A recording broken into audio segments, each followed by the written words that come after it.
आज आपको कोई एक ताना मार देता है और आप सारी उम्र उसको भूलते नहीं। आप कहते हो कि मैं इस घटना में था, मैं इस प्रॉब्लम में था और इस व्यक्ति ने मुझे ताना मारा था, और आप उसे याद रखते हो। बल्कि आप उसे याद रख के आप उसके लिए बदला लेने की इच्छा भी रखते हो कि जब परमेश्वर मुझे ब्लेस करेगा फिर मैं इसकी बैंड बजाऊंगा। और यहां पे परमेश्वर ने कहा, अय्यूब अगर तू चाहता है मैं तुझे लौटा दूं तो तुझे अपने मित्रों के लिए प्रार्थना करनी होगी। और वचन कहता है अय्यूब ने जब अपने मित्रों के लिए प्रार्थना की, यहोवा ने उसका सारा दुख दूर कर दिया।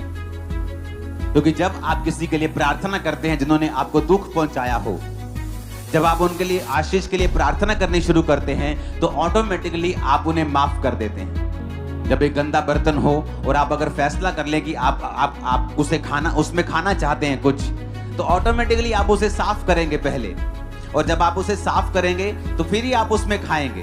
तो जब आप ऑटोमेटिकली ये फैसला कर लेते हैं अपने दूसरे लोगों के लिए प्रार्थना करने का, चाहे उन्होंने आपके लिए दुख दिया हो, चाहे वो परमेश्वर का दास हो, चाहे वो आपकी फैमिली हो, चाहे किसी कोई दुख देने वाला हो, चाहे वो आपके अगुवे हो, चाहे वो कोई भी जन हो, जब आप प्रार्थना करना शुरू करते हैं तो वचन कहता है कि परमेश्वर आपको आशीष देना शुरू करता है। गलातियों 6 उसकी 2 आयत को पढ़ेंगे। उसमें लिखा है, तुम एक दूसरे का भार उठाओ और इस प्रकार मसीह की व्यवस्था को पूरा करो। अब उसने ये नहीं लिखा है कि तुम एक दूसरे का भार उसी का उठाओ जो क्रिश्चियन है, तुम सिर्फ मसीह लोगों का भार उठाओ। उसने ऐसा नहीं लिखा। वचन कहता है कि प्रभु यीशु मसीह ने सब जातियों के लिए, सब लोगों के लिए अपने लहू को बहाया। यीशु मसीह के पास सामरी आया, यीशु मसीह के पास लोग आए, सब लोग परमेश्वर ने चंगे किए, सब लोगों को आशीष दी। अब परमेश्वर कहता है एक दूसरे का क्या उठाओ?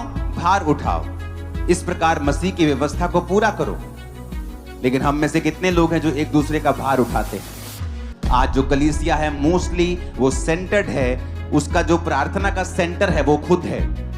वो आज सीखने आई है कि मैं अपनी लाइफ में और बरकत कैसे पाऊं।